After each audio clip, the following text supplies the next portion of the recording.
Good morning बच्चों हम पढ़ रहे हैं रासायनिक अभिक्रियाएं। रासायनिक अभिक्रियाओं की बात की है हमने पिछले वीडियोस में, ठीक। अब क्या सभी रासायनिक अभिक्रियाएं समान वेग से होती हैं? नहीं, कुछ रासायनिक अभिक्रियाएं बहुत तेजी से होती हैं और कुछ रासायनिक अभिक्रियाओं को होने में बहुत अधिक समय लगता है। तो इस आधार पर रासायनिक अभिक्रियाओं को हम दो भागों में बांट सकते हैं। एक तो होती है तीव्र रासायनिक अभिक्रियाएं और एक होती है मंद रासायनिक अभिक्रियाएं। तीव्र यानी फास्ट रिएक्शन, ऐसी अभिक्रियाएं जो बहुत तेजी से संपन्न होती है। अभिक्रिया कब हो गई हमें पता भी नहीं चलता है, ठीक है।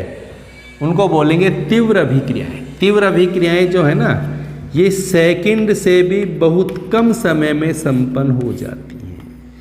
सेकंड से भी बहुत कम समय में संपन्न हो जाती है तीव्र अभिक्रियाएं। जैसे अम्ल और क्षार की अभिक्रिया होती है। अम्ल और क्षार की अभिक्रिया को होने में 10 की घात -10 सेकंड का समय लगता है।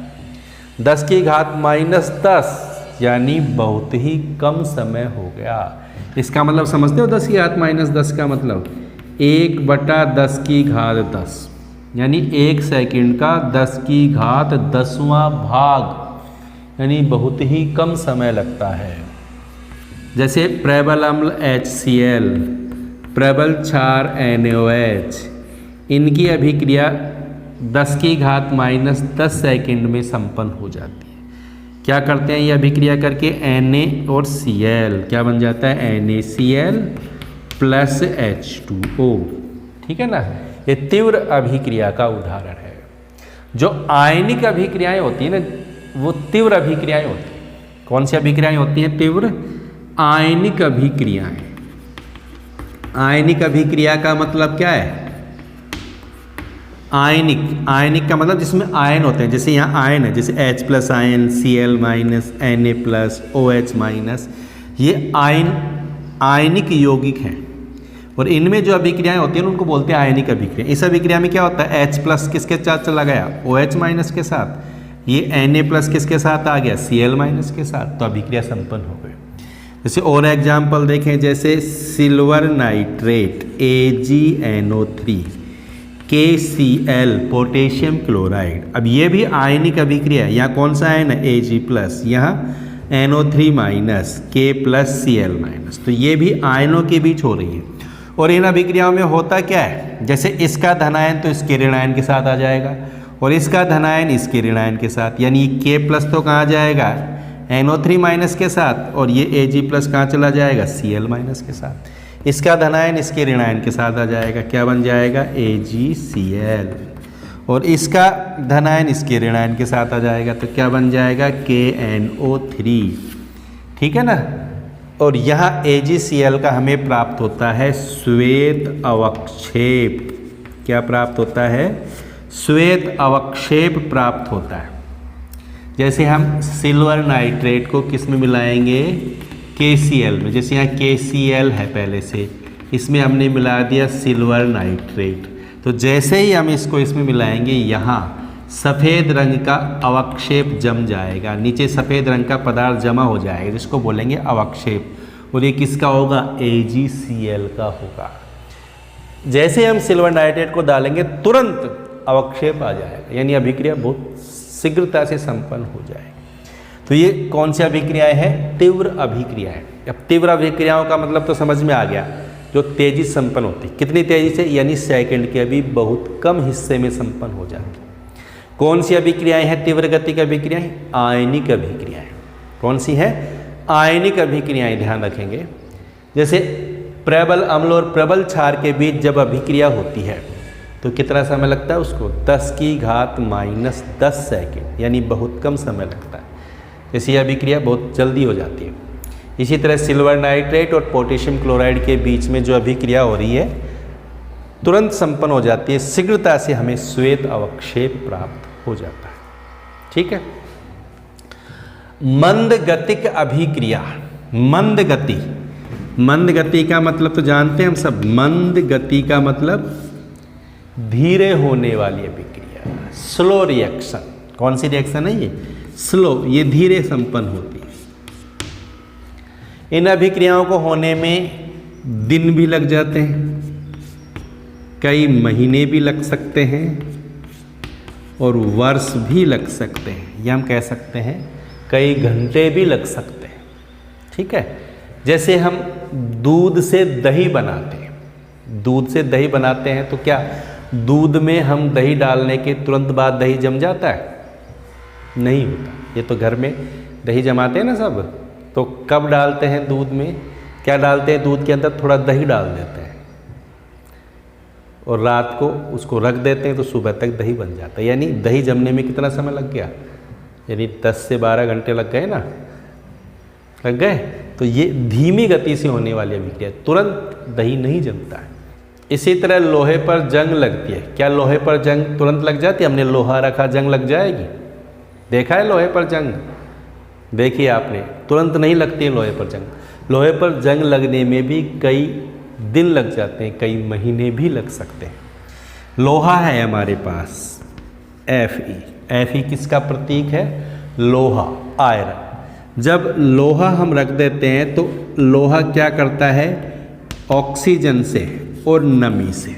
अगर लोहे को हम गीली जगह पर रख देंगे ना, जहाँ नमी उपस्थित है, तो लोहे पर जंग लग जाती है। हम क्या करते हैं? लोहे की वस्तुओं पर पेंट कर देते हैं। पेंट करते हैं ना, क्यों करते हैं? ताकि वो नमी के संपर्क में नहीं आए, उन पे पानी नहीं लगे। पानी लग जाता है तो क्या हो जाता है? फिर जंग लग जाती है। ठीक है, तो पानी की उपस्थिति में लोहे पर जंग लगती है। क्यों? क्योंकि पानी की उपस्थिति में लोहा किससे अभिक्रिया करता है? ऑक्सीजन से। तो बन जाती है लोहे पर जंग। लोहे पर जंग का सूत्र क्या है? Fe2O3.3H2O। ठीक है, तो इस तरह लग जाती है क्या? लोहे पर जंग। इसको संतुलित करें तो 4Fe कर देंगे, या 2Fe2O3 कर देंगे, और यहाँ कर देंगे क्या? 3O2। ठीक, तो अभिक्रिया संतुलित हो गई। देखो 4Fe, 2 दूनी 4Fe, 3 दूनी 6 ऑक्सीजन, 2 तिया 6 ऑक्सीजन, 6H2O, 3H2O, और ये 2 से गुणा हो जाएगा तो 2 तिया 6H2O। ठीक, तो ये लोहे पर क्या लग गई? जंग। ये जो सूत्र है ना, ये किसका है? लोहे पर जंग का सूत्र है। ये समझ में आ गई बात? तो लोहे पर जंग लगने की जो अभिक्रिया है वो कैसी अभिक्रिया है? मंद गति की अभिक्रिया है। ठीक है, समझ में आ गई? लोहे पर जंग। लोहा है वो पानी यानी नमी की उपस्थिति में किससे अभिक्रिया कर रहा है? ऑक्सीजन से। तो लोहे पर क्या लग जाएगी? जंग, और इसको लगने में लग जाते हैं कई दिन, कई महीने भी लग जाते हैं। पोटेशियम क्लोरेट, KClO3, ये है पोटेशियम क्लोरेट। इसको गर्म करते हैं तो गर्म करने पर प्राप्त होता है हमें KCl + O2, 2KClO3, 2KCl, 3O2। ठीक है, यह अभिक्रिया है। तो इस अभिक्रिया को होने में भी टाइम लगता है, समय लगता है। यह भी कैसी अभिक्रिया है? मंद गति अभिक्रिया है। क्लियर? तो मंद गति अभिक्रिया का मतलब ऐसी अभिक्रिया जिनको होने में कई घंटे या कई दिन या कई महीने या कई वर्ष लग जाते हैं। कौन कौन है मंद गति अभिक्रियाएं? लोहे पर जंग लगने वाली अभिक्रिया, पोटेशियम क्लोरेट का अपघटन, ये मंद गति का अभिक्रिया है। तो समझ में आ गई बच्चों? तीव्र अभिक्रिया और मंद अभिक्रिया, बिल्कुल सरल टॉपिक है, नाम से पता चल रहा है। तीव्र अभिक्रिया जो तेज गति से होती है, बहुत कम समय में, सेकंड से भी बहुत कम समय में संपन्न होती है। मंद गति अभिक्रिया जो स्लो यानी धीमी गति से संपन्न होती है। इनके उदाहरण आपको याद रखने हैं। ठीक है,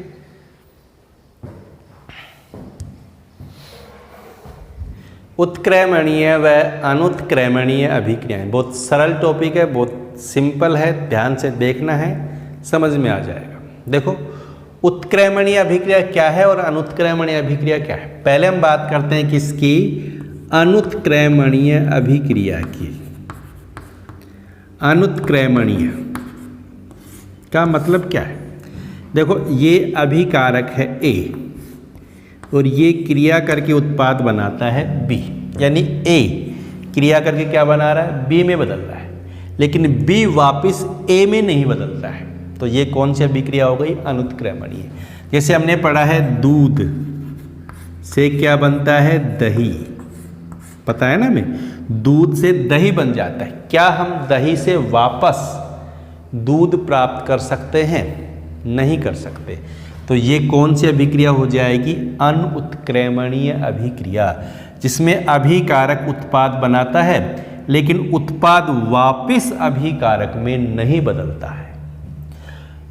या हम कह सकते हैं कि यह अभिक्रिया एक ही दिशा में चलती है, एक दिशा में चलती है, यानी अभिकारक से उत्पाद की तरफ चलती है, ए से बी की तरफ चलती है, बी से ए की तरफ नहीं चलती। और अनुत्क्रमणीय अभिक्रियाओं में हमेशा ये वाला ही तीर का निशान होगा, एक साइड में तीर का निशान होता है अनुत्क्रमणीय अभिक्रियाओं में। जैसे कार्बन की ऑक्सीजन से क्रिया होती है तो बन जाता है CO2। कार्बन जैसे कोयला है, कोयला जलाते हैं हम, जलाने का मतलब किससे अभिक्रिया होती है, ऑक्सीजन से। जब भी किसी यौगिक को जलाया जाता है तो जलाने का मतलब वो ऑक्सीजन से क्रिया करता है। तो कार्बन की ऑक्सीजन से क्रिया होती है तो बनता है CO2। क्या CO2 को वापस हम कार्बन में या कोयले में बदल सकते हैं, नहीं बदल सकते। इसी प्रकार जैसे CH4 क्या है, मेथेन, मेथेन को जलाते हैं, CH4 का दहन करते हैं, मेथेन का दहन करते हैं तो क्या बनता है, C तो बदल जाएगा किस में, CO2 में, और H बदल जाएगा किस में, H2O में। ठीक है, यह अभिक्रिया होती है। तो ये भी कैसी अभिक्रिया है, अनुत्क्रमणीय। मेथेन की ऑक्सीजन से क्रिया होती है, यानी मेथेन जलता है, मेथेन का दहन होता है तो कार्बन डाइऑक्साइड और जल बनते हैं, लेकिन ये दोनों पुनः क्रिया करके वापस मेथेन में परिवर्तित नहीं होते हैं। ठीक है, तो ये सभी कौन सी अभिक्रियाएं हैं, अनुत्क्रमणीय अभिक्रियाएं। ठीक, एक होती है उत्क्रमणीय अभिक्रिया। उत्क्रमणीय अभिक्रिया इसका अपोजिट होती है। ठीक है, इसका उल्टा है, यानी इस अभिक्रिया में अभिकारक क्रिया करके उत्पाद बनाता है। ठीक है, अभिकारक क्रिया करके क्या बनाता है, उत्पाद, और उत्पाद पुनः अभिकारक में बदल जाता है। ए से बी बदल जाता है और बी वापस ए में बदल सकता है, तो वो होती है उत्क्रमणीय अभिक्रिया। ठीक है, उत्क्रमणीय अभिक्रिया में अभिकारक उत्पाद में परिवर्तित हो जाता है और उसी परिस्थिति में उसी समय उत्पाद पुनः अभिकारक में बदल सकता है, तो वो अभिक्रिया कहलाती है उत्क्रमणीय अभिक्रिया। उत्क्रमणीय अभिक्रिया की पहचान क्या है, अभिकारक उत्पाद के बीच ये वाला तीर का निशान होगा, समझ गए, आधा तीर इधर आधा तीर इधर। तो अगर ये तीर का निशान है अभिकारक उत्पाद के बीच तो हम समझ जाएंगे कैसी अभिक्रिया है, उत्क्रमणीय अभिक्रिया है। या हम कह सकते हैं कि उत्क्रमणीय अभिक्रिया दोनों दिशाओं में चलती है, आगे की तरफ चल रही है, पीछे की तरफ चल रही है, ए से बी की तरफ भी चलती है, बी से ए की तरफ भी चलती है। ठीक है, अब दोनों दिशाओं में चलती है तो क्या होता है, इस अभिक्रिया में ए जैसे बी में बदल जाएगा और बी वापस ए में बदल जाएगा, ए बी में बदल जाएगा, बी ए में बदल जाएगा। तो ए, या हम कह सकते हैं अभिकारक की सांद्रता कभी भी शून्य नहीं होगी। ठीक है ना, क्योंकि ए से बी बन गया और बी वापस ए में बदल जाएगा, तो ए की मात्रा कभी भी जीरो नहीं होगी। उत्क्रमणीय अभिक्रिया में ए की मात्रा कभी भी जीरो नहीं होती है। और ये भी ध्यान रखेंगे कि ये अभिक्रिया कभी भी संपन्न नहीं होती है। संपन्न का मतलब पूर्ण नहीं होती है। उत्क्रमणीय अभिक्रियाएं पूर्ण नहीं होती हैं, यानी चलती रहती हैं। ए से बी बनता रहता है, बी से ए बनता रहता है, अभिक्रिया कभी भी पूरी नहीं होती है उत्क्रमणीय अभिक्रिया। ठीक है ना। और दूसरी बात क्या है, और क्या ध्यान रखना है हमें कि अगर अभिक्रिया गैसीय है, कोई गैसीय अभिक्रिया है तो बंद पात्र में करवाएंगे। बंद पात्र में करवाएंगे तो वो उत्क्रमणीय होगी। क्यों? क्योंकि गैस या अभिक्रिया है, अभिकारक क्रिया करके उत्पाद बना देगा, उत्पाद गैस है तो वो उड़ जाएगा, तो अभिक्रिया नहीं हो पाएगी पुनः। कोई भी गैस या अभिक्रिया है तो वो बंद पात्र में होती है, जैसे नाइट्रोजन प्लस हाइड्रोजन, ये गैस है, बदलता है किसमें, जैसे ये उत्क्रमणीय अभिक्रिया है NH3 में। अगर इसको बंद पात्र में करवाएंगे ना तो उत्क्रमणीय होगी, अगर इसको बंद पात्र में नहीं करवाएंगे तो फिर ये उत्क्रमणीय नहीं होगी। क्यों नहीं होगी? क्योंकि बंद पात्र में करवाने पर पात्र के अंदर ही रहेंगे अभिकारक और उत्पाद, ये क्रिया करके इसमें बदल जाएगा। ठीक है, अगर पात्र खुला हुआ है तो ये अमोनिया तो बन करके वापस बाहर निकल जाएगा, तो अमोनिया बाहर निकल जाएगा तो ये वापस इसमें बदल नहीं पाएगा। ठीक है, इसलिए यह अभिक्रिया कहाँ होगी? बंद पात्र में होगी। ये ध्यान रखना, गैसीय अभिक्रियाएं बंद पात्र में होंगी तभी उत्क्रमणीय होगी, अगर बंद पात्र में नहीं होंगी तो फिर वो उत्क्रमणीय नहीं होगी। ठीक है, समझ में आ गई? उत्क्रमणीय और अनुत्क्रमणीय अभिक्रियाएं दोनों में अंतर पता होना चाहिए। ठीक है, अनुत्क्रमणीय अभिक्रिया अभिकारक क्रिया करके उत्पाद बनाता है, उत्पाद पुनः अभिकारक में नहीं बदलता। उत्क्रमणीय अभिक्रिया में अभिकारक उत्पाद बनाता है और उत्पाद पुनः अभिकारक बनाता है। यह अभिक्रिया एक ही दिशा में चलती है, जबकि यह अभिक्रिया दोनों दिशाओं में चलती है, A से B भी बनता है, B से A भी बनता है। ठीक है, यह अभिक्रिया पूर्ण हो जाती है, यह अभिक्रिया पूर्ण नहीं होती है। इसमें अभिकारक की सांद्रता घट जाएगी, लेकिन यह अभिकारक की सांद्रता कभी भी 0 नहीं होगी। ठीक है, समझ में आ गया? तो ये होती है उत्क्रमणीय और अनुत्क्रमणीय अभिक्रियाएं, बिल्कुल सरल हैं। समझ में आ गई बच्चों?